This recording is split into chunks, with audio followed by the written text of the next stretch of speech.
एक वचन पढ़ते हुए हम आज के वचन के मनन की ओर हम प्रवेश करेंगे। भजन संहिता 34 अध्याय उसका 15 वचन, जो आज के वचन जो भजन हमने मनन के लिए निकाला है उसमें से एक वचन मैं पढ़ना चाहता हूँ। उसको 15 वचन पढ़ेंगे कोई एक जन। हाँ,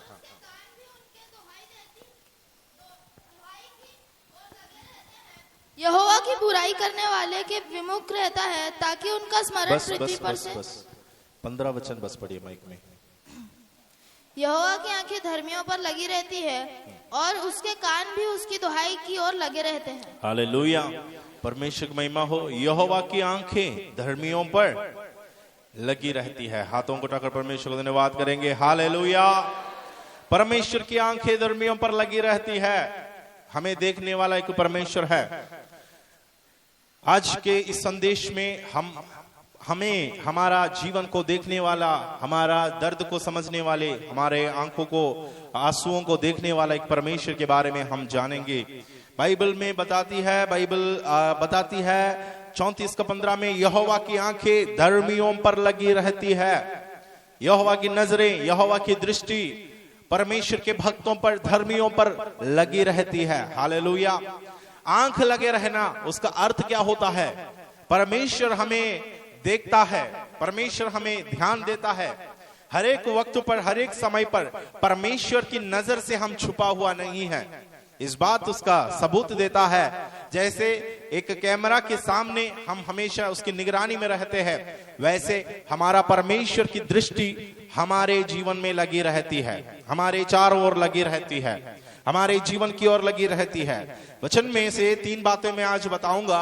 परमेश्वर की नजरें हमारे जीवन में कहां कहां लगा है, परमेश्वर की दृष्टि हमारे जीवन में कहां कहां पर लगी हुई है। देखते हैं पहला शमूएल के किताब उसका 16 अध्याय उसका 7वां वचन पढ़िए। पहला शमूएल 16 अध्याय उसका 7वां वचन से उस वचन को मैं पढ़ता हूं। वहां लिखा है, परंतु यहोवा ने शमूएल से कहा, ना तो उसके रूप पर दृष्टि कर और ना उसके कद की ऊंचाई पर, क्योंकि मैंने उसे अयोग्य जाना है। क्योंकि यहोवा का देखना मनुष्य का सा नहीं है। मनुष्य तो बाहर का रूप देखता है, परंतु यहोवा की दृष्टि मन पर रहती है। हालेलुया, यहोवा का देखना और मनुष्य का देखने में अंतर होता है। परमेश्वर जब आपके ऊपर नजर गड़ाते हैं, नजर लगाते हैं, तो परमेश्वर आपका क्या देखता है? आपका मन को देखता है। हालेलुया, आपका हृदय को देखता है, आपका दिल के विचारों को परमेश्वर देखता है, आपके मन की भावनाओं को परमेश्वर देखता है। मनुष्य बाहर की बातें देखते हैं। राजा के रूप में इस्राएल के लिए एक राजा को चुनने का वक्त आया तो शमूएल दाऊद के सारे भाई लोगों को देखा। शमूएल को लगा होगा ये होगा अगला राजा, ये हो सकता है अगला राजा। शमूएल को लगा होगा। कई ऐसे लोग हैं, कई ऐसे जो हम देखते हैं बाइबल में, कई लोगों को गलतफहमी हो रहा था कि यही राजा होगा, अगला इस्राएल को चलाने वाला यही राजा है। मगर परमेश्वर ने शमूएल को कहा, शमूएल तुम बाहर का उसका अपीयरेंस को, लंबाई को, चौड़ाई को, उसका कद को देखकर उसे नहीं चुनना है। जैसे मनुष्य देखता है वैसे परमेश्वर नहीं देखता। हम बाहर की अपीयरेंस को देखकर जज करते हैं। ये बहन बहुत अच्छी है। कैसे? क्योंकि ये सफेद सफेद पहन के आती है, ये सफेद सफेद पहन के आते हैं, मगर इसका दिल कैसा है करके हम नहीं जानते। सफेद सफेद तो पहन के बैठा है, मगर उसका दिल कैसा है, उनका मन में कैसी सफाई है, परमेश्वर इस बात को ध्यान देते हैं।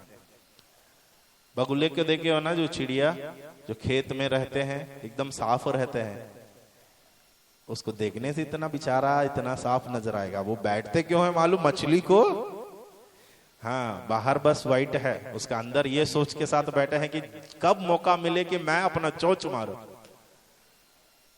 कब मुझे वक्त मिल जाए कि मैं चोंच मार के उसको खा लूं। बाहर तो देखने से पेंटिकोस्त का विश्वासी जैसे लगेगा, है एकदम सफेद सफेद पहनकर बैठे हैं, मगर अंदर मार ढालने का, अंदर दूसरों का हानि का, अंदर दूसरों को गिराने का विचार है। परमेश्वर दिलों को परखता है, परमेश्वर की नजर दिल में होता है, परमेश्वर आपका हृदय को जांचता है। कई लोग विश्वास में आने के बाद, मैं अक्सर कलीसिया में नहीं सिखाता हूं, मुझे वो सिखाना अच्छा लगता है, फिर भी मैं नहीं सिखाता अक्सर। ये नहीं पहनना, वो नहीं लगाना, ये नहीं करना। मसीह में आने के बाद ऐसा सिखाते हैं पास्टर लोग, बहुत सारे कलीसिया में बहुत जोर लगा के सिखाते हैं। वे बाहर का सब कुछ साफ कर लेते हैं, लगाने नहीं लगाना नहीं लगाएंगे, सिंदूर नहीं लगाना नहीं लगाएंगे, ये नहीं करना नहीं लगाएंगे। वे जो कुछ उतार सकते हैं अपने शरीर की बाहर में, वे सब कुछ करेंगे, मगर जिन जिन बातें आपके दिल में, आपके हृदय में छुपा हुआ है, उन बातों को उतारने के लिए कोई सिखाते नहीं।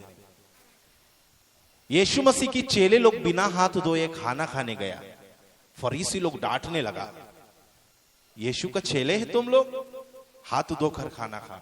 बैक्टीरिया, कीटाणु, वायरस, बीमारियां तरह तरह का है। चेलों को डर नहीं, यीशु साथ है। कौन सा बैक्टीरिया यीशु के सामने नहीं डरता है? यीशु मसीह की चेले लोग बिना हाथ धोए खाना खाने लगा तो उन लोग डांटने लगे, फरीसी लोग, क्योंकि वे बाहर की पवित्रताई को हाथ धो धोकर सफाई के साथ खाना खाने वाले लोग हैं, 2-3 बार हाथ धोएंगे। यीशु मसीह ने कहा, मनुष्य जो खाता है वो बाहर का खाना वो अंदर जाएगा, वो मनुष्य को अशुद्ध नहीं कर सकता है। ज्यादा से ज्यादा डायरिया, ज्यादा से ज्यादा लूज मोशन, ज्यादा से ज्यादा कुछ बीमारी, उससे मनुष्य अशुद्ध नहीं होगा, उससे मनुष्य पापी नहीं ठहरेगा। मगर मनुष्य के अंदर से, भीतर से जिन जिन बातें निकलता है, अर्थात लालच, व्यभिचार, ईर्ष्या, डाह, मतवालापन, यह सारी चीजें मनुष्य को क्या कर देता है? अशुद्ध कर देता है। तुम ऐसी कब्र हो जो व्हाइट साफ या व्हाइट रंग को पूरा पोत पोत के रखा है, अपने आप को साफ करके रखा है। ऐसे कब्र के समान हो जिनके अंदर क्या क्या पड़ा है। कब्रिस्तान में आप गए होंगे, कितने अच्छे से सजाया है बाहर से, अंदर क्या क्या पड़ा है? कब्रिस्तान के अंदर में हड्डियां, कीड़ा मकोड़े और सड़े गए बातें। अक्सर मनुष्य, विश्वासियों के जीवन में भी यही हालत होता है। हम बाहर को साफ कर देता है, परमेश्वर की उपस्थिति में जाते हैं, ये बात को भूल जाते हैं, परमेश्वर की दृष्टि, परमेश्वर की नजर मेरे शरीर में जितना लगता है उससे ज्यादा मेरा हृदय की ओर होता है, मेरा दिल की ओर होता है। अंदर जब तक बदलाहट नहीं होगा तब तक हमारा बाहर की बदलाहट में कोई मतलब नहीं है।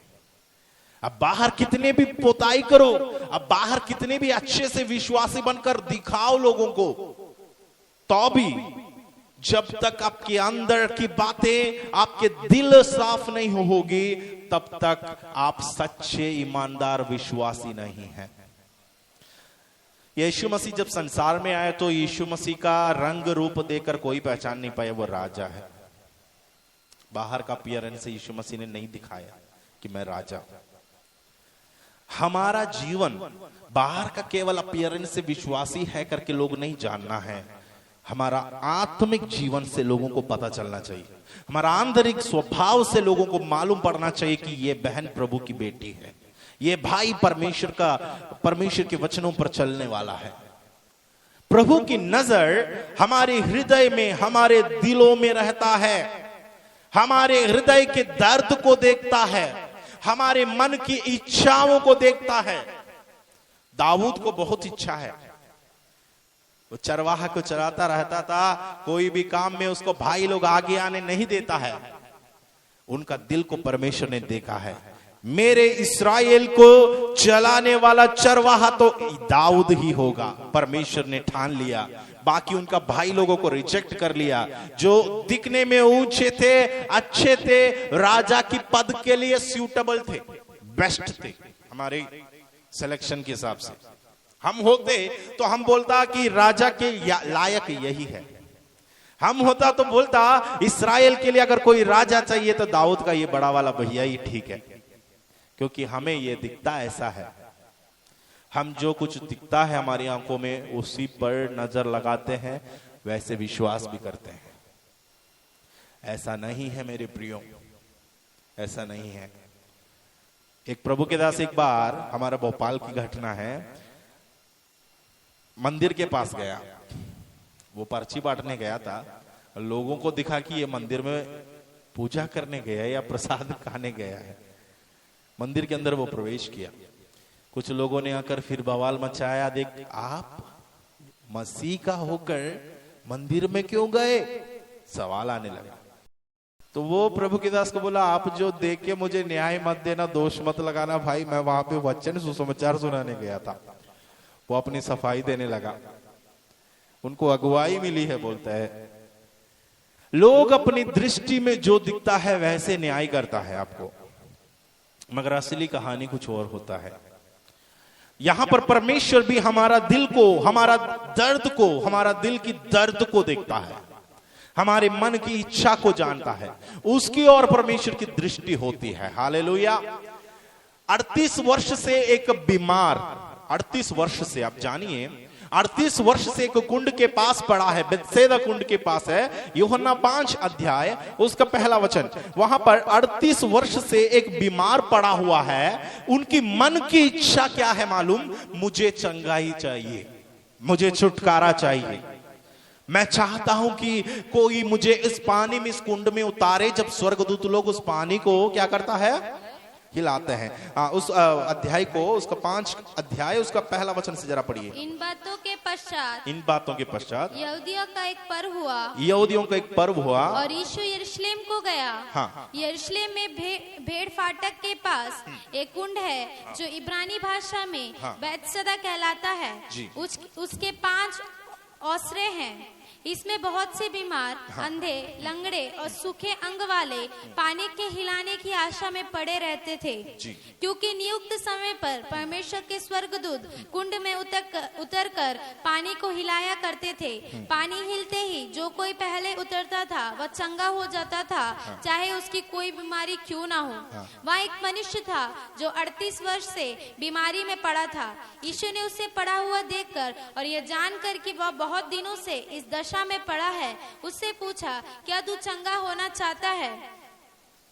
और पढ़ो। उस बीमार ने उसको उत्तर दिया, हे प्रभु, मेरे पास कोई मनुष्य नहीं कि जब पानी हिलाया जाए तो मुझे कुंड में उतारे, परंतु मेरे पहुंचते पहुंचते दूसरा मुझसे पहले उतर जाता है। देखो, एक ऐसा मनुष्य जो 38 वर्ष से कुंड के पास पड़ा है, और उनकी इच्छा क्या है मालूम? जब भी नियुक्त वक्त, एक समय को सेट किया है, मान लो सुबह, दोपहर, शाम, 3 बार एक दिन में स्वर्गदूत पानी को क्या करता है, हिलाता है। जब पानी हिलते हुए दिखते हैं ना, उस कुंड के आसपास में जितने भी बीमार लोग होते थे, दौड़कर उसमें डुबकी लगाने के लिए जाता था। क्यों? क्योंकि जो कोई उस पानी में उतरता था, जिस वक्त स्वर्गदूत की उपस्थिति वहां होते हैं ना, स्वर्गीय प्रेजेंस महसूस होता है, स्वर्ग वहां पर उतर आया है, तो जो भी बीमारी है वो ठीक हो जाता था। पानी का ताकत नहीं था, वो कुंड में डूबने का ताकत नहीं। ये सुनकर आप लोग बगल वाला तालाब में डूबने मत जाना, वो भी हिलता है, मैं भी जाके डुबकी लगा के देखता हूं। वहां का तालाब या कुंड का ताकत नहीं है, क्योंकि नियुक्त समय के बगैर उस कुंड में जाके डुबकी लगाने के लिए आप जाके देखो, पूरा भींग के वापस आ जाओगे, चंगा नहीं होगे। जिस समय नियुक्त समय है, जिस समय परमेश्वर के स्वर्गदूत लोग उतरने का समय है, यह हमें क्या सिखाती है मालूम? स्वर्ग का एक्सपीरियंस। जहां स्वर्ग है वहां ना कोई बीमारी की जगह है, वहां ना कोई कमजोरी के लिए जगह है। स्वर्गदूत लोग जैसे उतरता है वहां स्वर्ग का वातावरण है भाई, वहां पर बीमारी नहीं ठीक पाएगी। स्वर्ग राज्य में ना कोई बीमार रहेंगे लिखा है बाइबल में। परमेश्वर का राज्य में कोई इन्फॉर्मिटीज, कोई डिजीज, कोई बीमारी परमेश्वर के राज्य में नहीं होगी, क्योंकि वो कमजोर को भी बल देगा, जो झुका हुआ है उसको भी परमेश्वर सीधा करेगा, जो अंधा है उसका भी दृष्टि परमेश्वर खोलेगा, क्योंकि परमेश्वर अपने राज्य में सिद्ध लोगों को रखेंगे जो हर एक बातों में सिद्ध है। उनकी शरीर में, उनकी आत्मा में कोई कपट नहीं है, कोई बीमारी नहीं, कोई पाप नहीं। तो मेरे प्रियो, जब स्वर्गदूत लोग वहां उतरते हैं उसी वक्त पर उतरना भी पड़ता है। चंगाई के समय देखिए जरा, आपकी मर्जी पर परमेश्वर कार्य नहीं करेगा, आपके समय पर परमेश्वर काम नहीं करेगा।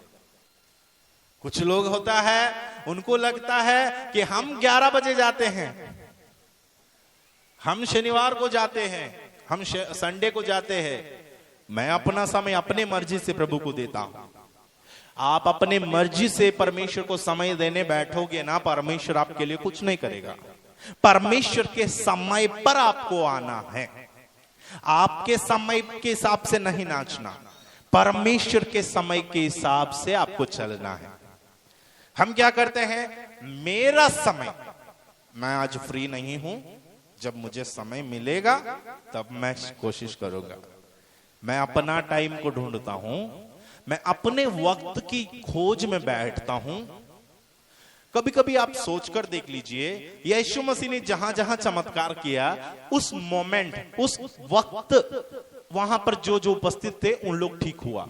उसके बाद जाने वालों को कुछ नहीं मिलेगा, उसके बाद जाने वालों को कुछ नहीं मिलेगा। काना के विवाह में आए हुए लोगों को पानी दाकरस बनाकर यीशु ने दिया। ये सुनकर कोई बंदा अगला दिन वो घर में जाएगा, भाई थोड़ा सा दाकरस मुझे भी दे देना, तो वो बोलेगा वो तो खत्म हो गया। जो समय परमेश्वर ने सेट किया है अपने सामर्थ्य कार्य के लिए, उस समय में आप उपस्थित रहना है। नियुक्त समय पर यह कुंड में उतरने के लिए यह प्रयास करता था। 38 वर्ष से पड़ा है, मगर इनका बीमारी क्या है मालूम? इसका क्या परेशानी है? लकवाग्रस्त है। उनका परेशानी क्या है?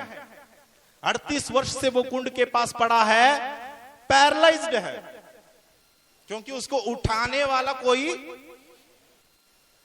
कौन सी ऐसी बीमारी है जो बिना दूसरे की मदद के बिना हम उठ नहीं पाएगा? वो तो पैरालाइज बीमारी है, तो पैरालाइज हुआ है वहां पे, या इसको कोई न कोई लाकर वहां पर सुलाया गया है, ये पड़ा है वहां पर।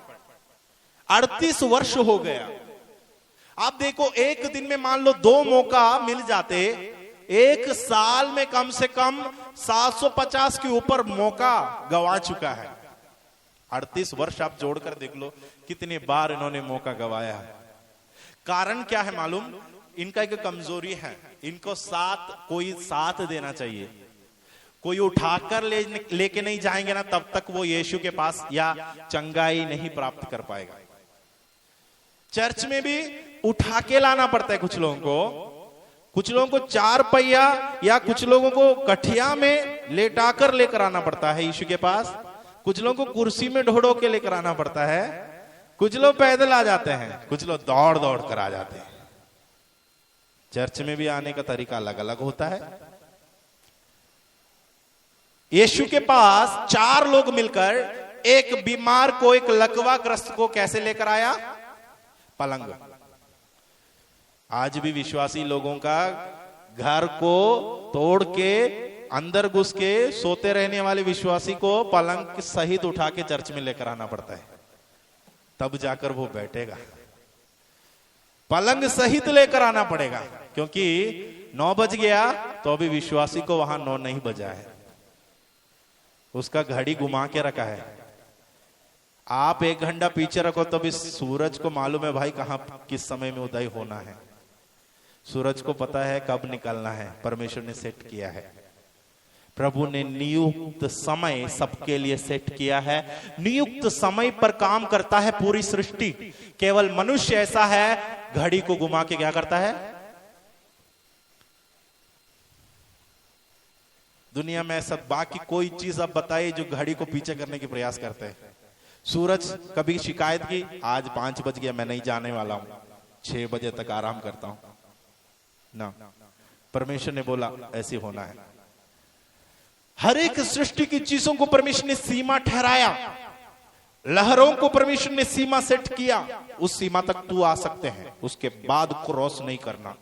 वहीं तक लहर आते हैं, वापस चले जाता है। दिन रात तारे सारे चीजों को परमेश्वर ने एक नियुक्त समय, निर्धारित समय सेट किया, उस हिसाब से वे काम करते हैं। मगर केवल मनुष्य अपनी मर्जी पर, अपने हिसाब से घड़ी को घुमाते हैं, समय को बढ़ाते हैं, समय को घटाते हैं। ये मनुष्य के, क्या बोलना चाहिए, मनुष्य की जिंदगी की लापरवाही है, या वो परमेश्वर की बातों को गंभीरता से नहीं लेने के कारण।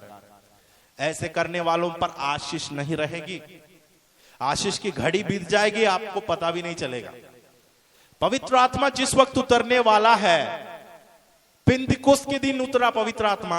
120 लगभग लोग इंतजार किया। कितने दिन से वे इंतजार कर रहे थे? लगभग 40-50 दिन हो गया।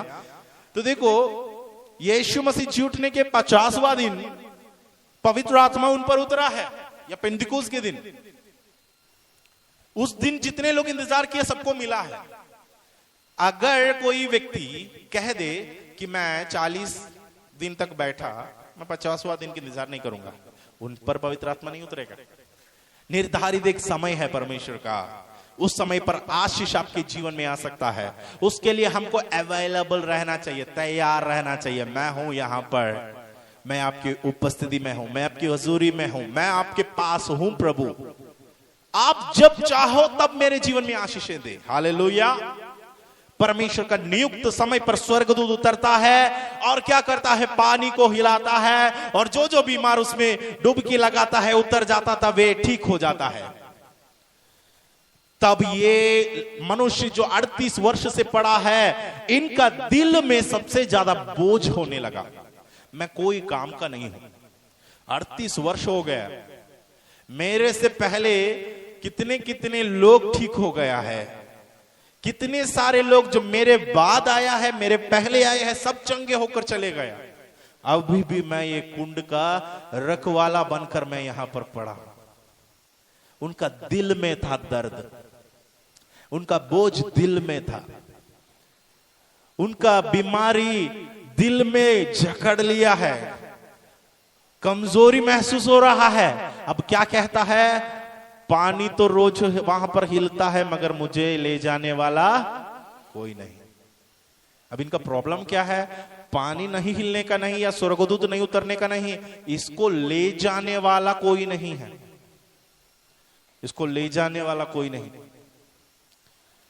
आपकी शिकायत क्या है परमेश्वर की उपस्थिति में? इस मनुष्य कहता है मुझे ले जाने वाला कोई नहीं, इसलिए मैं नहीं जाती हूं चर्च, क्योंकि मुझे ले जाने वाला कोई नहीं। आप अपने आप को बीमार बना लिए हो, आप अपने आप को कमजोर समझते हो। अगर तुझे ले जाने के लिए कोई नहीं है तो परमेश्वर तेरे पास आने के लिए तैयार है। आज यीशु मसीह उनके पास आया। हालेलुया। कुंड पे नियुक्त वक्त पर स्वर्गदूत उतरता है, मगर यीशु मसीह ऐसे कोई समय निर्धारित नहीं किया। यीशु कोई भी ऐसा एक वक्त उस भाई के पास गया और उसको देखा। क्या लिखा है 5 का उसका 6वां वचन? यीशु ने उसे पड़ा हुआ देखकर, यीशु ने उसे पड़ा हुआ देखकर, हालेलुया, यीशु मसीह ने देखा। आपको देखने वाला परमेश्वर धर्मियों पर उनका आंख लगे रहता है। यीशु मसीह ने उससे देखा, वो वहां पर पड़ा हुआ है करके समझ कर उससे देखा और उससे क्या पूछा, और यह जानकर हाँ। कि बहुत दिनों से इस दशा में पड़ा है, बहुत दिनों से इस दशा में वो पड़ा है, उससे पूछा क्या तू चंगा होना चाहता क्या है? तू चंगा होना चाहता है? क्योंकि 38 वर्ष बीत चुका है। 38 वर्ष बीतने के बाद लोगों का इच्छा मर जाते हैं।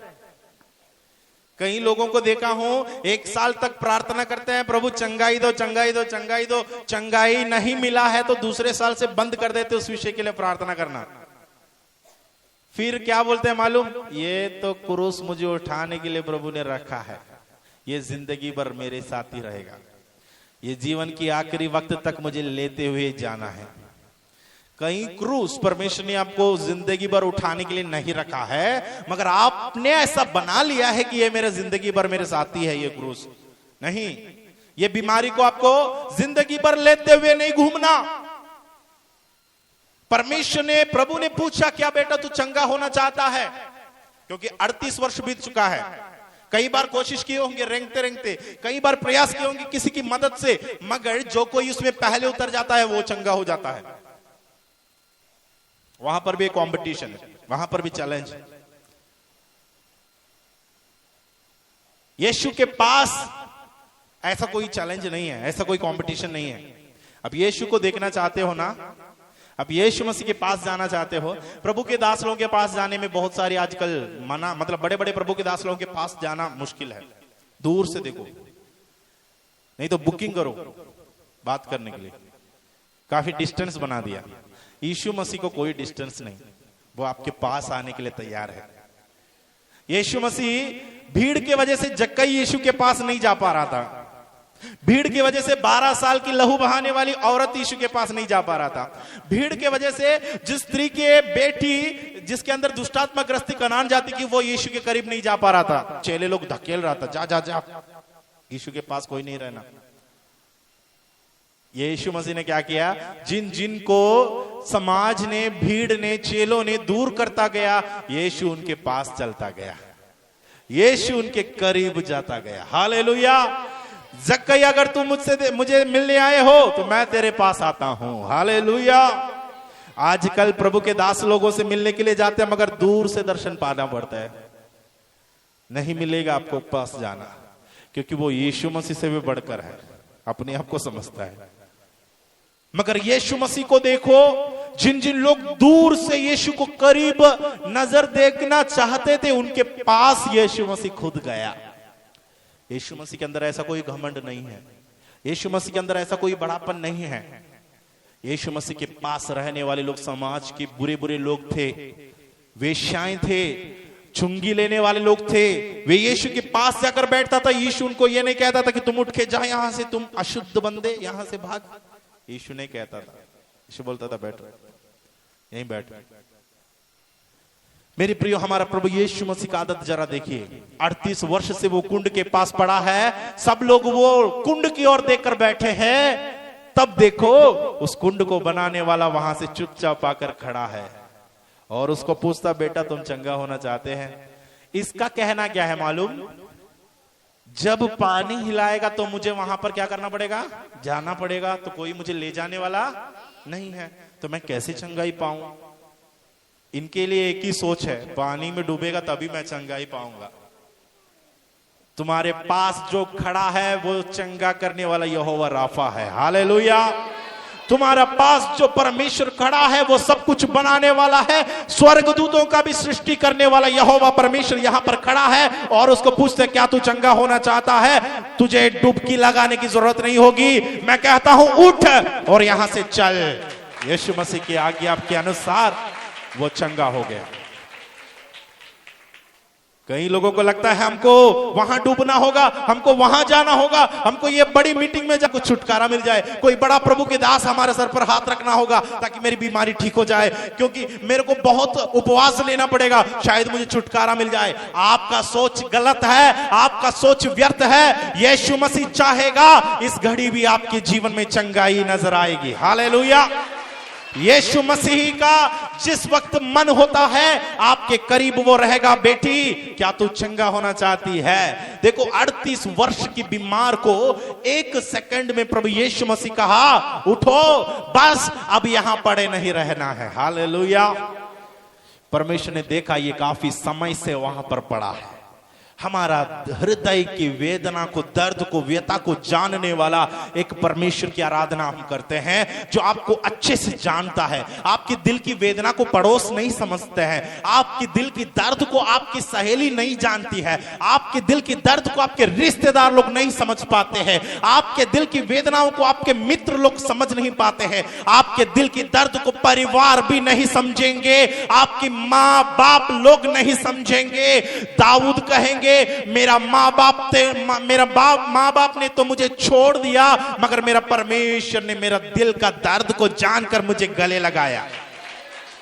आपका दिल का दर्द को जानने वाला एक परमेश्वर है, वो आपके दुख को देखता है, उसको मालूम है आपका दिल का दर्द कितना बड़ा है। उस 12 वर्ष वाले उस औरत को भी हम देखता है जो यीशु मसीह के पास गए इस इच्छा के साथ, आखिरी भरोसा के साथ, कहीं ना कहीं मुझे चंगाई मिल जाए।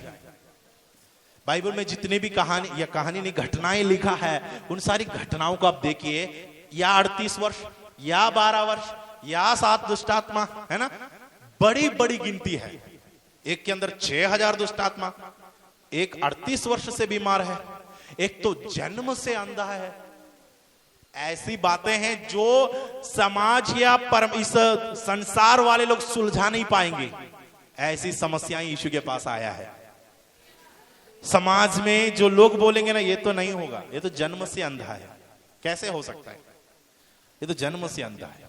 ये 38 वर्ष हो गया, 38 वर्ष से ये बीमार पड़ा है, तो लगभग 50-60 साल का हो चुका होगा। अब ये ठीक कैसे होगा? हम होते तो बोल देता इसका तो टाइम आने वाला है, जाएगा ये तो। यीशु मसीह के पास ऐसा कोई बहाना नहीं। यीशु मसीह कहता है 38 वर्ष क्यों ना हो, 12 साल क्यों ना हो, 6000 दुष्टात्मा क्यों ना हो, 7 साल की बीमारी क्यों ना हो, यीशु के लिए समय का कोई फर्क नहीं पड़ता। आपकी तकलीफ चाहे कितनी भी पुरानी क्यों ना हो, आपकी परेशानी चाहे कितनी भी साल के क्यों ना हो, यीशु मसीह के लिए वो नया के समान है, और आज भी परमेश्वर उसमें अद्भुत कार्य कर सकता है। कहीं लोग प्रार्थना करते करते छोड़ दिया, घर के इच्छा, घर के मांग करते करते करते करते घर मिला ही नहीं, लास्ट में किराए में ही रहने लगा, नहीं तो अपना भी घर नहीं, तो उन्होंने उस इच्छा को छोड़ दिया। अब प्रभु जानो, अब हम मांगेंगे नहीं। कई लोग बीमारी के लिए, बेटी के लिए, बच्चों के लिए, विवाह के लिए प्रार्थना करते करते करते करते थक गया। 12 साल बीत गए, 38 साल बीत गए, कोई जवाब नहीं। परमेश्वर क्यों मेरा नहीं सुनता है? गवाही अगले संडे आकर गवाही भी बोलते हैं, परमेश्वर मेरा नहीं सुनता है, परमेश्वर मुझे नहीं देखता है। परमेश्वर की नजर आपके ऊपर है। आप इस बात को आज जाने, यहां जितने भी लोग बैठे हैं ना, आपके ऊपर परमेश्वर की नजर है। प्रभु ने आपको देखा है, आपके दिल की बातों को जाना है। एक माँ ने अपने बच्चे को कहा, 3 बच्चे थे एक माँ का, तीनों बच्चों के हाथों में खाना दिया और कहा, बच्चे लोग तुम लोग एक काम करना, ऐसे कोई जगह में बैठकर खाना जहां तुम्हें कोई ना देखे। एक बेटा कमरे के अंदर जाके चुप कर बैठकर खाने लगा, दूसरे तो एक पेड़ के ऊपर चढ़ा, तीसरे ने तो ऐसी नदी के अंदर घुसकर बैठा डुबकी लगाकर। तो भी ये तीनों लौट आकर कहते हैं, जब जब हम कहीं ना कहीं छुपने गए था, हमको ऐसा महसूस हो रहा था कि कोई हमको देख रहा है, कोई हमको देख रहा है। आप परमेश्वर की नजरों से कभी नहीं छुप सकते। उस मां ने बच्चों को बताया, बेटा मुझे यही सीख तुम्हें देना था कि तुम चाहे कहीं पर भी छुप जाओ, तुम चाहे दुनिया के कोई भी कोने में जाके रहो, तुम्हें देखने वाली एक नजर है, वो परमेश्वर की नजर है। परमेश्वर की दृष्टि से तुम नहीं छुप सकता है। परमेश्वर की नजर तुम्हें देखता है। चाहे तुम कोई भी परिस्थिति में क्यों ना पड़े रहे, चाहे तुम्हारे जीवन में कितने भी आंधी तूफान आए, तो अभी परमेश्वर की नजर से तुम नहीं छुपा है। परमेश्वर तुम पर नजर लगाया है, परमेश्वर ने देखा है। मत्ती में लिखा है, एक चिड़िया भी, एक गौरय भी आसमान से नीचे गिरना है, टपकना है, परमेश्वर की दिमाग या परमेश्वर की इच्छा के अनुसार होना है, क्योंकि परमेश्वर की नजर उस पर लगता है। एक चिड़िया, 5 में 2 चिड़िया मिलता है, तो उसमें से एक चिड़िया आसमान से नीचे गिरना है, मतलब मरना है, नीचे गिरना है, तो परमेश्वर की जानकारी के मुताबिक ही होना है। परमेश्वर सारी बातों को ध्यान देता है। आपके दिल के दर्द को वो देखने वाला परमेश्वर है। दूसरी बात, आपकी आंसुओं को वो देखता है। हालेलुया। आपका दिल का दर्द केवल नहीं, आपकी आंखों की आंसुओं को। दुनिया में बहुत सारा पैथोलॉजी है, बहुत सारा लैबोरेटरी है, बहुत सारा लैब है। अभी तक मैंने नहीं सुना, अपने चर्च में नर्स लोगों की कमी नहीं है, अपने चर्च में MSc BSc सब पढ़े वाले लोग हैं। आप लोगों को मालूम है, मनुष्य का शरीर का हर एक फ्लूइड का कुछ ना कुछ टेस्ट होता है लैब में, कुछ ना कुछ चेकअप होता है। हर एक फ्लूइड, हर एक चीज का कुछ ना कुछ जांच होता है। खून है तो खून का जांच होता है, यूरिन है तो यूरिन का जांच होता है, इंटरनल ऑर्गन्स का फ्लूइड है तो उसका जांच होता है। हर एक चीज का जांच होता है, मगर मनुष्य का आंसुओं का जांच मैंने अभी तक कोई करते हुए नहीं देखा। कौन सी एक्सरे में, कौन सी लैब में मनुष्य के आंसुओं को, सिस्टर आप जाकर आपके आंसुओं को लेकर आना, ये बोतल में है, इसमें लेकर आना, अगले दिन में आपको इसको चेक करके बताएंगे आपका दुख का कारण क्या है, आपका दर्द की गंभीरता कितना है, कोई नहीं बताएगा। दुनिया में हर एक चीजों की जांच होती है, बीमारी को डायग्नोस करते हैं, खून को जांच होता है, यूरिन का जांच होता है, हर एक चीज को जांच कर वे परख कर वे बताएंगे आपकी बीमारी क्या है, आपका दर्द किस बात की है। मगर एक भी डॉक्टर, एक भी नर्स, एक भी वैद्य संसार में ऐसा नहीं जिन्होंने आपको कहा हो कि आपका आंसू को मेरा कुप्पी में दे देना, मैं बता दूंगी बहन आपके दुख का कारण क्या है। भजन संहिता 56 अध्याय में लिखा है, तू मेरे आंसुओं को कुप्पी में भरा है। एक एक बूंद आंसुओं का हिसाब परमेश्वर के पास होता है। हमारा हर एक बूंद आंसुओं का हिसाब हमारा परमेश्वर कुप्पी में भर कर रखा है। You know that? वचन पढ़ेंगे, यस, भजन संहिता 56 का 8। हाँ, तू मेरे आंसुओं को अपने कुप्पी में रख ले, क्योंकि इसकी चर्चा तेरी पुस्तक में है। परमेश्वर अपने भक्तों के आंसुओं को व्यर्थ गंवाने नहीं देगा। परमेश्वर अपने भक्तों के आंसुओं को समझता है। आपकी आंखों से बहने वाली एक एक बूंद का हिसाब परमेश्वर के पास है। इस संसार में आपको कहीं नहीं मिलेगा, मगर मेरा परमेश्वर के पास सबका हिसाब है। हालेलुया। आपने चुपके से रोया, कमरा बंद करके रोए, आपने दूसरों के सामने नहीं रोया, आपने दूसरों के सामने रोए, आपने पब्लिक में, प्राइवेट में, आप जहां जहां रोया है, उन सारे हिसाब मेरा परमेश्वर के पास है। और आपके दिल को, दर्द को परमेश्वर बेहतर रीति से समझता है। आपके दिल की व्यथा को वो जानता है। आपने कितने आंसू बहाया, आपने जिन जिन विषयों के लिए आंसू बहाया, आपके दर्द को देखने वाला एक परमेश्वर है। हाजिरा रो रो कर अपने घर से भागने लगी, अपने बेटे को हाथ में लिए हुए भागी, क्योंकि उनको सताने लगा सारा उनको बहुत दर्द देने लगा। दासी तो है जरूर, मगर उनको बहुत पीड़ा देने लगी, तकलीफ उसके ऊपर और भारी क्लेश उनके ऊपर आई। तो हाजिरा विलक विलक कर रोने लगी, बच्चे को लेकर घर से भाग गया। अब्राहम शांति नहीं दे पाए, देखो सारा उनको साथ नहीं दे पाए। कैसे मालकिन और कैसे मालिक था जो अपनी दासी को बहुत सताने लगा और वो अपने घर से भाग पड़ी। आंसुओं के साथ मरुस्थल में, रेगिस्तान में बैठ बैठ कर वो रोने लगी। मेरे बच्चे का क्या हाल होगा, मेरे क्या हाल होगा। हाजिरा 2 बार ऐसा घर से निकला है। एक तो पहले बार जब निकला तो स्वर्गदूत ने कहा वापस जा, दूसरी बार बच्चे को लेके भागी, क्योंकि घर में रहने लायक नहीं था। वहां पे बहुत झगड़ा है, वहां पे बहुत सताव है। मालकिन उस दासी को खूब सता रही है। आंसुओं के साथ वो भागते गई। रास्ते में स्वर्गदूत से भेंट हुई। परमेश्वर ने उसके सामने प्रकट हुआ। जिस परमेश्वर उनको पहले देखा है, उसी परमेश्वर का दर्शन फिर से पाई।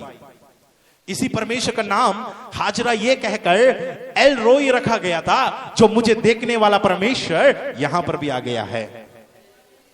मुझे देखने वाला परमेश्वर, मेरा दर्द को देखने वाला परमेश्वर, मेरा आंसुओं को देखने वाला परमेश्वर। आप जब रोते हैं, परमेश्वर आपके पास आएगा। आप जिस वक्त आंसू बहाएगा परमेश्वर आपके करीब रहेगा। प्रार्थना का जवाब का सबसे बढ़िया तरीका आंसू बहाए, परमेश्वर की उपस्थिति में बैठे, परमेश्वर आपके करीब आने लगेगा। हालेलुया। प्रार्थना का जवाब आंसुओं के साथ प्रार्थना करो। यीशु मसीह ने संसार में रहते वक्त आंसू बहा बहा कर प्रार्थना के लगाए, भाई भक्ति के साथ उनको जवाब मिला। प्रार्थना में आंसू, परमेश्वर आंसुओं को पार नहीं करेगा आपका। अब व्यर्थ बातों में आंसू ना बहाए। हाजिरा बैठकर रोने लगी, मेरे बच्चा का क्या हाल होगा। परमेश्वर ने कहा, अब्राहम ने तुझे छोड़ दिया होगा, साराई तुझे घर से निकाल दिया होगा, मैं यहोवा परमेश्वर वायदा का पक्का हूं, मैं तुझे नहीं छोड़ पाऊंगा, मैं तुझे दूसरा जाति बनाऊंगा, तेरा वंश को भी मैं बढ़ाऊंगा, तेरे संतानों को भी मैं आशीष दूंगा, तू चिंता ना करे। परमेश्वर आंसुओं को खींचकर आगे नहीं बढ़ेगा, आपके दर्द को देखता है। ओ हन्ना बैठकर रोने लगी, परमेश्वर के मंदिर में बैठकर रोने लगी, मेरे साथी पनीना मुझे बार बार ठेस पहुंचाती, मैं तो बांझ हूं, मुझे तो संतान नहीं है। उन लोग श्राप देने लगा, उन लोग कहने लगा तू तो बांझ है, कोई काम का नहीं है, काट दो इस वृक्ष को। कितना दर्द, कितनी दुख। शादी के बाद इतने साल बीतने के बाद भी बच्चा नहीं हो रहा, बच्चा नहीं हो रहा, बहुत दर्द के साथ बैठ के रोई, परमेश्वर के भवन में बैठकर रोने लगी। मनुष्य चाहे आपके आंसुओं को ना समझे, उनका पति उनका आंसुओं को नहीं समझ पाया, उनके साथी लोग उनका दर्द को नहीं जान पाया, मगर परमेश्वर उनकी आंखों के आंसुओं को देखा। परमेश्वर कहा, हन्ना चिंता ना करो, अगले साल तेरे कोख में एक संतान को मैं डालने वाला हूं। हालेलुया। परमेश्वर की आशीष उनके कोख में, उनके गर्भ में शमूएल बालक के द्वारा प्रकट हुआ है। परमेश्वर ने आशीष दी, उनके गर्भ को खोला। आंसुओं के साथ अगर आप परमेश्वर की उपस्थिति में बैठे हैं, प्रभु की नजर आपके ऊपर है। हालेलुया।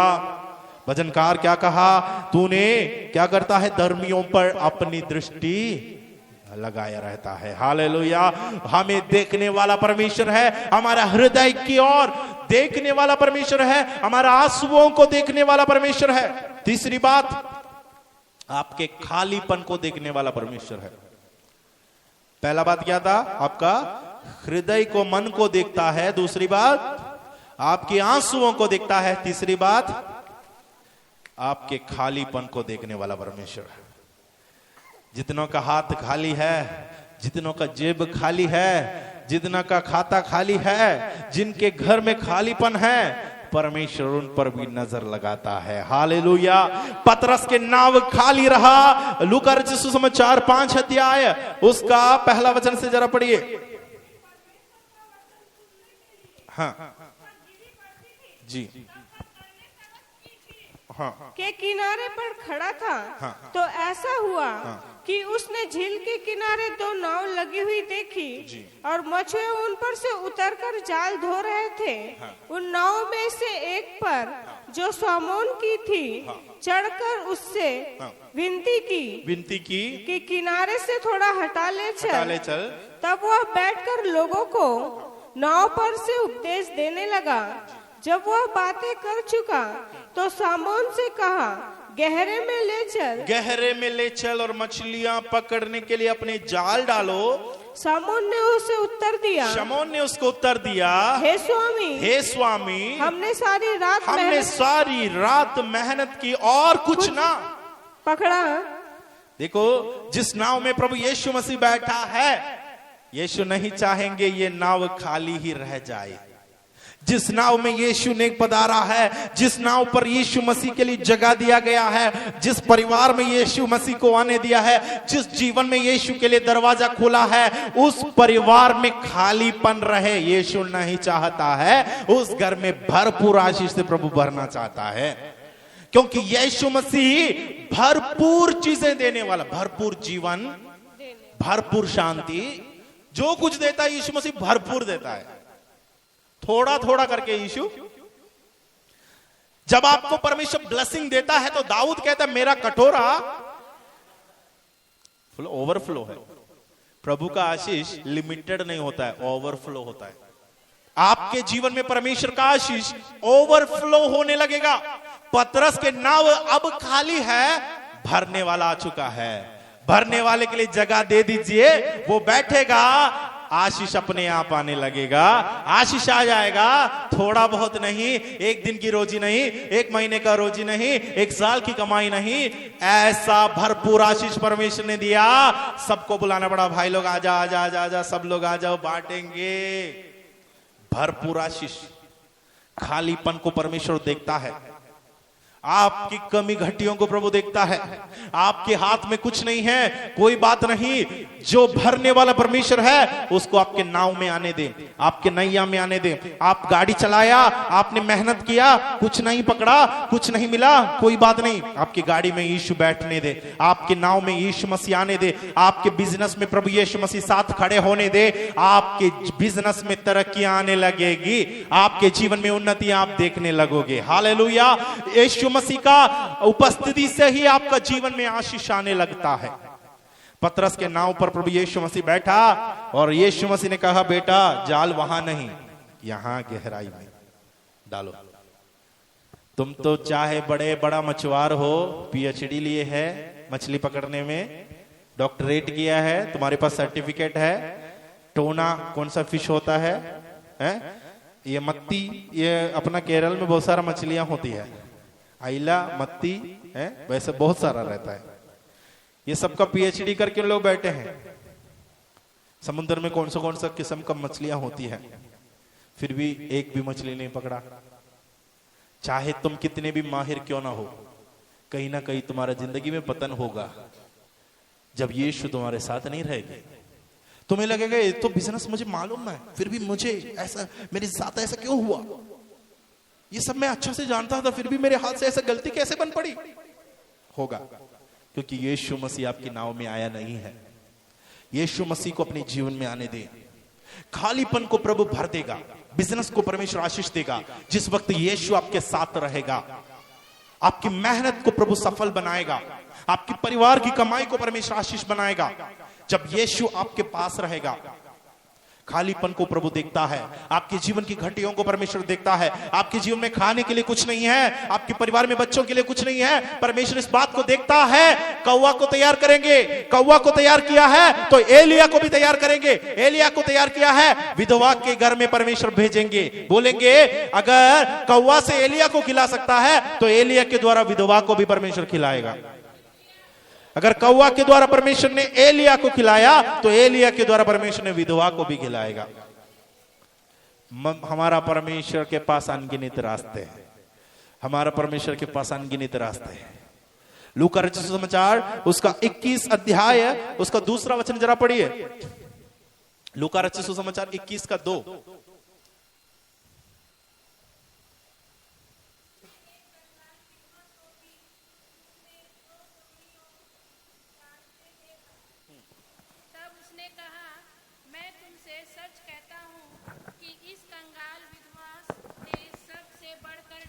Praise the Lord. देखो उसका दूसरा वचन फिर से पढ़िए एक और बार। उसने एक कंगाल विधवा को भी उसमें 2 दमड़ी डालते देखा। बस देखो, उसने एक कंगाल विधवा को भी देखा। हालेलुया। हमारा परमेश्वर देखने वाला परमेश्वर है। हमारा परमेश्वर की नजर लगता है लोगों पर और वो ध्यान से देखता है वो क्या करता है, उनका खालीपन कितना है, उनका दर्द कितना है, उनका आंसू कैसे हैं, सारी बातों को देखने वाला परमेश्वर है। यहां पर एक विधवा पर प्रभु ने ध्यान दिया। कंगाल विधवा भेंट डालने के लिए भवन में गया, मंदिर में गया। यरूशलेम मंदिर है।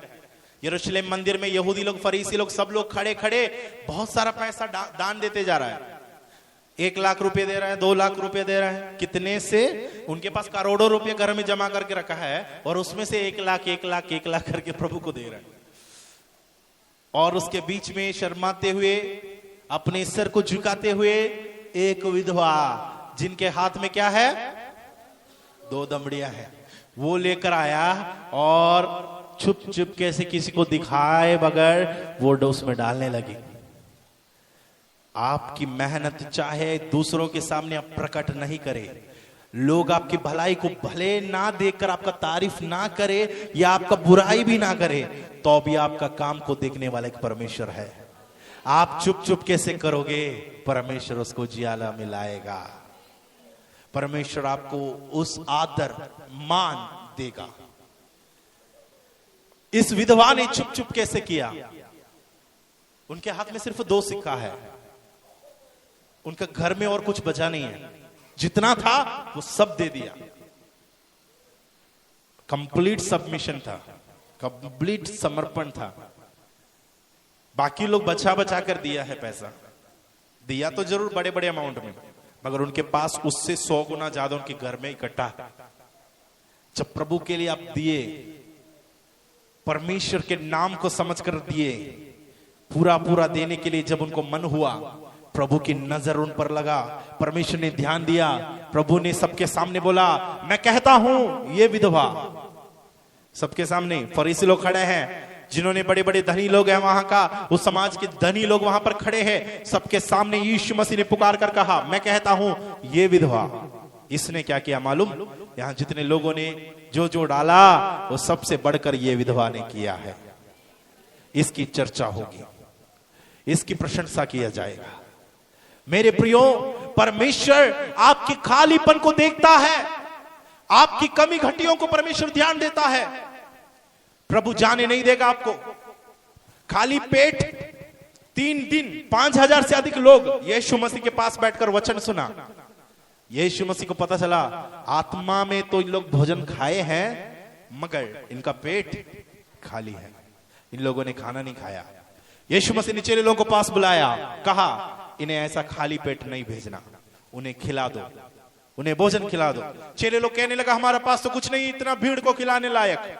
यीशु ने पूछा तुम्हारे पास क्या है? तब कहा, फिलिपुस जवाब देने लगा, हमारे पास मुश्किल से क्या है? मछली, 2 मछली और रोटी है 5, इतना ही है, इससे क्या होगा? ये तो मेरे भी पेट नहीं भरेगा। यीशु ने कहा रुको जरा, मेरे हाथ में दे दो, लेके आ जाओ, मेरे हाथ में दे दो। यीशु मसीह के हाथों में दिया। खाली पेट वाले सब वहां पर खड़े हैं, क्या सोचकर ये 5 रोटी के लिए कितना बड़ी लड़ाई होने वाला है, ये 2 मछली के लिए कितनी बड़ी झगड़ा होने वाला है मीटिंग खत्म होते ही, क्योंकि भोजन जल्दी खत्म हो जाता है। हम देखे ना, विवाह के घर में, शादी के घर में झगड़ा कैसे होता है? शुरू तो खाने से ही होता है, क्योंकि खाना खत्म हो जाता है जल्दी। खाना में एक ऐसी कमाल है, ये खत्म होते ही झगड़ा चालू हो जाता है। यहां पर सब लोग इंतजार के साथ खड़े हैं। ये 5 रोटी 2 मछली यीशु मसीह उठा के हवा में फेंकेंगे, जो कूद कर उसको पकड़ेगा वो उसका पेट भरा जाएगा, या वो अपनी तसल्ली के साथ वहां से लौट सकते हैं। नहीं, यीशु मसीह हर एक का भूख को जानता है। जितने भी लोग वहां हैं, बच्चे से लेकर बुजुर्ग तक, 3 दिन यहां पर थे वचन सुनने के लिए। यीशु मसीह कहता है सब यहां ठहरो, 1 मिनट मुझे मौका दो। प्रभु के हाथों में उस रोटी दिया, धन्यवाद किया पिता को, पिता तेरे संतान, तेरे बच्चे 3 दिन से वचन सुना, उनका पेट खाली है, इनका पेट में भोजन की जरूरत है। पिता को धन्यवाद किया, इस रोटी को बांटने लगा, जितना बांटता गया उसमें बढ़ता गया, मल्टीप्लाई होता गया, मल्टीप्लाई होता गया। कूड़ा जो रहता है उसमें से निकाल के देने वाले लोगों को लगा होगा ये खत्म क्यों नहीं हो रहा है, गिन गिन के चेले लोग देते होंगे, 1 2 3 4 5 हो गया, तो 6वां निकल रहा है, 7वां निकल रहा है, 8वां निकल रहा है। आखिर बाइबल में लिखा है लगभग 5000 से भी अधिक पुरुष लोग। कितने लोग? केवल पुरुष की गिनती बताए तो स्त्री लोगों की लड़ाई की अपन को देखना, किचन में घुस के लड़ते हैं, तो पुरुष लोगों का गिनती बता दिया, क्योंकि उन लोग लाइन से बैठते, स्त्री लोग लाइन से नहीं बैठते, गिनना मुश्किल हो गया होगा। ये क्या हो गया? ये प्लेट से छीना, दूसरा प्लेट से छीना, एक जगह में स्थायी रूप से नहीं बैठा होगा, या गिनती में कहीं गड़बड़ी ना हो जाए।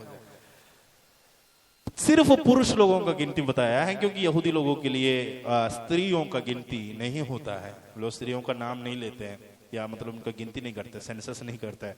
देखो पुरुष लोग लगभग 5000 लोग खाया, तो उनकी बीवियां भी होंगे वहां पर, उनके बच्चे भी होंगे, कम से कम 15 से 20,000 लोग खाना खाया। हम बोलते हैं यीशु ने 5000 को खाना खिलाया, 5000 नहीं था, 5000 केवल पुरुष लोग थे, तो उनकी स्त्रियां भी थे, उनके बच्चे कितने अधिक थे, सब जोड़ जाड़ कर देखो। 5 रोटी और 2 मछली से यीशु मसीह लगभग 20,000 लोगों को खाना खिलाया। यीशु मसीह लगभग 20,000 लोगों को खाना खिलाया। 2 मछली 20,000 के लिए यीशु मसीह बांट सकता है। आज मुझे सुनने वालों, खाली नाव रख के घूमने वालों, यीशु के हाथ में अपने नाव को समर्पण करो, नाव को यीशु भरेगा। हालेलुया। आपके जीवन को परमेश्वर भर सकता है, आपके खालीपन को प्रभु दूर कर सकता है। आप तो बोलते मैंने मेहनत खूब किया, मेरा जेब में पैसा रुकता नहीं है, मेरे हाथ में पैसा बचता नहीं है, मेरे परिवार में पैसा आशीष दिखता नहीं है। क्यों नहीं दिखता, क्यों नहीं रुकता, क्यों नहीं रहता? क्योंकि जिसको रहना चाहिए आपके घर में, वो आपके घर में आया नहीं है। पहले यीशु मसीह को बुलाओ, आपके जीवन में वो आने दे, वो आएगा, आपके जीवन में सारी आशीष उसके द्वारा आप प्राप्त करोगे। हालेलुया। तो यहां पर यीशु मसीह उनके खालीपन को देखा और उनको खाना खिलाया। हालेलुया। पतरस के खाली नाव को यीशु ने देखा, उस विधवा के खाली बटुआ को या हाथ को प्रभु ने देखा, वहां के भीड़ का खाली पेट को यीशु मसीह ने देखा। वो खालीपन पर नजर लगाने वाला परमेश्वर है। यहोवा की आंखें अपने भक्तों पर, धर्मियों पर लगे रहता है। हालेलुया। आइए हम समर्पण करें परमेश्वर के हाथों में। आज आपके आंसुओं को, दर्द को संसार में किसी ने भी ना देखा हो, आज के आप तैयार है परमेश्वर की उपस्थिति में अपने आप को समर्पण करने के लिए? प्रभु, मैं संसार के सामने नहीं रोया हूं, मैं प्रभु लोगों के सामने अपने आंसू नहीं बहाया। प्रभु जी, मेरा आंसुओं को आप देखा है, मेरे आंखों का दर्द को, मेरी वेदनाओं को आप जानता है। आज आप समर्पण करने के लिए तैयार है, प्रभु को कहने के लिए तैयार है, मेरे जीवन की खालीपन को देखने वाला खुदा, मेरे जीवन की परेशानियों को जानने वाला। हालेलुया। आज आपके आंसुओं को परमेश्वर पोंछने वाला है। हालेलुया। आज आपके दर्दों को प्रभु दूर करने वाला है। जिनके एकलौता बेटा था, उनका मौत हुआ, वो स्त्री वहां रास्ते में खड़े खड़े रोती हुई खड़ी रह गई। यीशु मसीह उसके पास गया, यीशु ने कहा, स्त्री तुम मत रो, तुम मत रो।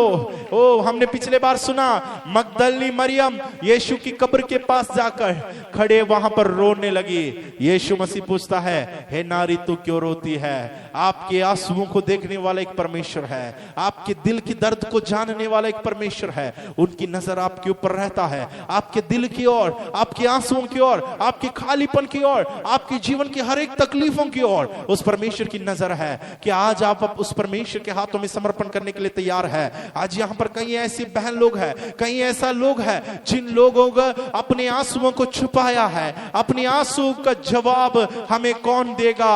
हमारे दर्द का जवाब कौन दे सकता है? ऐसे आंखों के आंसुओं को पोंछने वाली कई बहन हैं, कई लोग हैं जो अपनी दर्द के साथ प्रभु की उपस्थिति में आए हैं। आज मुझे बताना है, आज मैं आपको बताना चाहता हूं, परमेश्वर आपके आंसुओं को देखा है, आपके आंसुओं को पोंछने का समय निकट है। परमेश्वर अपने दर्द को जाना है, सालों से आपकी परेशानियों को प्रभु ने देखा है। चाहे संसार कहे ये तो 38 साल की बीमारी है, चाहे संसार कहे तो ये 12 साल की तकलीफ है, मगर मेरा परमेश्वर के लिए कोई काम असंभव नहीं है। आज यहाँ पर ऐसा कई भाई लोग हैं जिन लोग कहते हैं कि मेरा नाव खाली है, मेरे हाथ में कुछ नहीं बचा है, जितने भी करता हूं फिर भी खालीपन है। आपके खालीपन की ओर परमेश्वर की दृष्टि है। आज परमेश्वर चाहता है आपके खालीपन को भर दे। आज परमेश्वर चाहता है कि आपके जीवन में उस आशीषों को दे। परमेश्वर आपके जीवन को आशीषों में बदलना चाहता है। कुछ बहन लोगों का आंसुओं को परमेश्वर पोंछना चाहता है। जिस विषय में आप रोती है, जिस विषय में आप रात भर बिना नींद के, बिना सोए आप रोते रहते हैं, कई ऐसे विषय के लिए आप गिड़गिड़ाते रहते हैं। आप परमेश्वर को कहते हैं, प्रभु मेरा दुख को कोई नहीं समझता, मेरे दर्द को कोई नहीं जानता। आज परमेश्वर कहता है, आपकी बीमारियों को, आपके दर्द को जानने वाला, ओ हाजिरा साराई की दासी का दर्द को जानने वाला परमेश्वर यहां पर उपस्थित है। आपके दर्द परमेश्वर की आंखों के सामने है, आपके दुख परमेश्वर की नजरों में है। क्या आज आप अपने जीवन को समर्पण करोगे? उस परमेश्वर के सामने आप अपने जीवन को समर्पण करोगे?